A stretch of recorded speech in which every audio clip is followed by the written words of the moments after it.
My name is Mason.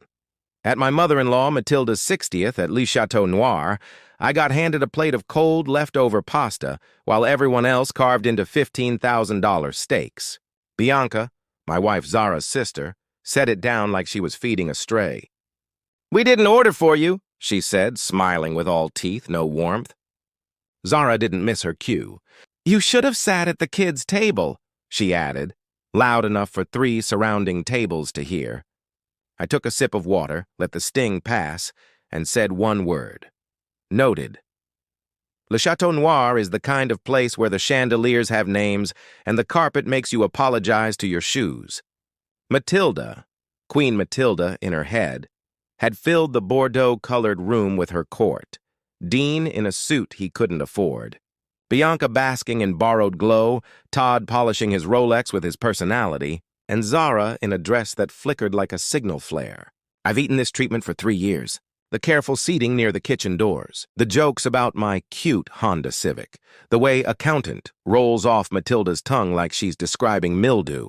What they didn't know, what Zara never bothered to ask, was that I'm not some cubicle tax guy anymore. I'm the CFO of Meridian Holdings, a private equity firm that quietly bought the restaurant we were sitting in 3 months ago, along with 6 hospitality assets and 6 weeks back, Royal Events Catering, Bianca's lifeline supplier. I didn't come to the party to drop bombs, but the plate of fridge-burned pasta was an announcement. They ranked me with the coats. Our waiter's name tag read Marcus. He glanced at my plate, winced, and asked, "How is everything this evening, sir?" The apology in his eyes was honest. Mine was not required. I stood, tapped my water glass with a fork, and let the room fall quiet. "Marcus," I said, calm and clear, "we'll take the Bordeaux room. Chef's full tasting for the entire party. Reserve wine pairings, on me." The table blinked like a row of dashboard lights. Bianca snorted. Todd's thumb started googling. Matilda arched a brow to signal this would be entertaining. Zara rolled her eyes so hard I thought she might sprain them. "You can't afford dessert here, Mason," she said. "Let's not embarrass ourselves." "Oh, I can," I said. "And you're going to love the presentation." Marcus didn't flinch. "Right this way, sir." He led me down the main aisle. Head swiveled. Mahogany doors opened into the Bordeaux room, a velvet, crystal, soft jazz jewel box. Eduardo, the manager, appeared with a grin that reached his eyes. We'd worked together years ago at a boutique hotel before I recruited him here after the acquisition. "Mason," he said, clasping my hand. "If I'd known you were coming, I'd have prepared something special." "You mean something more special than leftover pasta?" "Maria's furious," he said, meaning the chef. "She's sharpening knives metaphorically." "Let her make a statement," I said. "Bill to the parent, Meridian." He nodded once. Message received. We returned to the table. Zara muttered to Bianca, "He's probably asking if they take coupons." I clinked the glass again. "Dinner's on me. We'll move to the private suite. Since I was told I belong at the kids' table, I want the grown-ups to see what good hosting looks like." The procession to Bordeaux was a parade of rattled peacocks. Inside, Eduardo and the team turned the dial to theater. Scallops arranged like flowers, a champagne foam that tasted like good news, and steaks seared with the authority of a sunrise. The sommelier uncorked vintages old enough to rent cars. The kids, even exiled to a side table, got the same dessert later, sparklers and all. They cheered. Tyler, my 8-year-old nephew, chanted, "Uncle Mason! Uncle Mason!" The staff tried not to smile. They failed. Zara leaned over. "You didn't have to show off. It's a bit much." "I'm not showing off," I said, letting the room hear. "I'm updating the table. The one I was told I didn't belong at." Silence shifted from smug to wary. Dessert arrived, molten chocolate that spilled like applause. The adults started doing end-of-meal math with their eyes. Right on cue, Eduardo approached with the leather folio. Matilda reached. Eduardo angled it away with an elegant pivot. "Already cleared by the corporate account," he said. "No signature required." "Corporate what?" Zara asked. "What corporate account, Mason?" I took my time. "Swirled wine. Let the quiet hang. Le Chateau Noir is managed by Meridian Holdings," I said. "We acquired it this quarter. We also acquired Royal Events Catering last month." Bianca's hand jerked. Her glass clinked. Color drained. Due diligence revealed some irregularities, I continued. Unpaid invoices. Creative bookkeeping. Roughly $200,000 outstanding. Todd stopped mid-chew. Dean blinked like a Wi-Fi router losing connection. Matilda stared at Bianca as if seeing her credit score for the first time. You sabotaged your own sister-in-law? Matilda hissed. Over your pride? I didn't sabotage anyone, I said evenly. I stopped subsidizing fantasy with other people's money. That's what Royal Events was doing for Bianca. We simply stopped the bleeding. Bianca swallowed. The Vanderbilt wedding, she whispered. You can't. There's a contract. With Royal Events as primary supplier, I said. We won't extend credit to an account that far in arrears. No supplies, no execution. And the breach clause is unforgiving. She made a small noise I'd only ever heard in hospitals.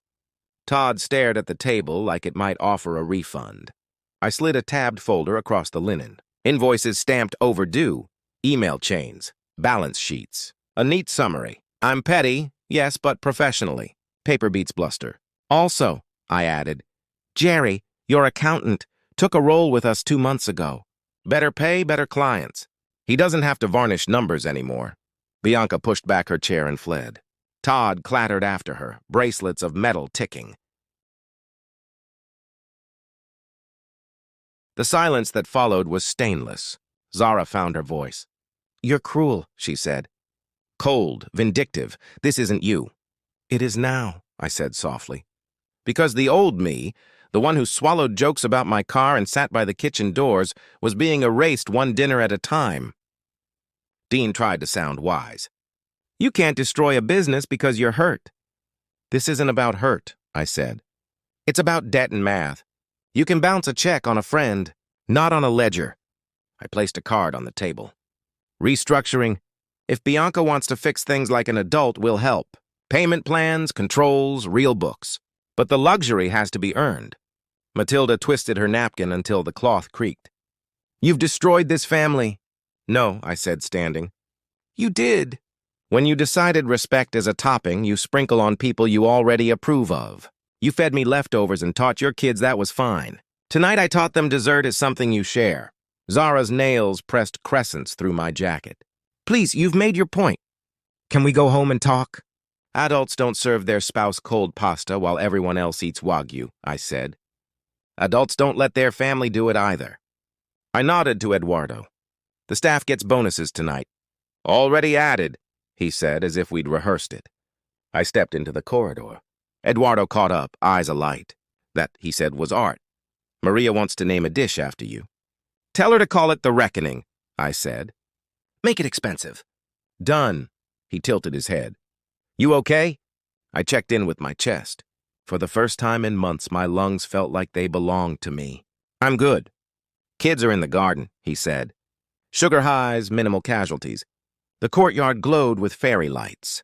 Tyler barreled into me, mouth chocolate painted. Uncle Mason, the cake exploded like a volcano. Better than chicken fingers? I asked. So much better.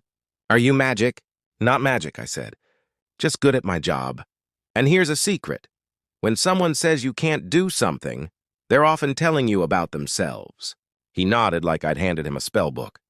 Mom says you made Aunt Bianca cry, he added, loud as a trumpet. Your aunt got hard news, I said. Sometimes grown-up choices have grown-up costs. My dad says you're mean, he said. But you gave us extra dessert, so you're nice. I'll take nice from you any day.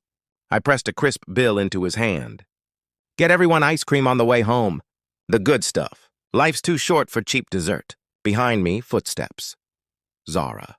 Mascara smudged, posture small. We need to talk, she said. Do we? You humiliated my family. They humiliated me for 3 years. Tonight I handed out a mirror. It was just pasta, she said, weak even to her. It was contempt, I said. Served cold. She opened her mouth, closed it. What happens now? I don't know, I said honestly. But I'm done making myself smaller to fit your family's picture. If you want to build something with me, it has to start with respect.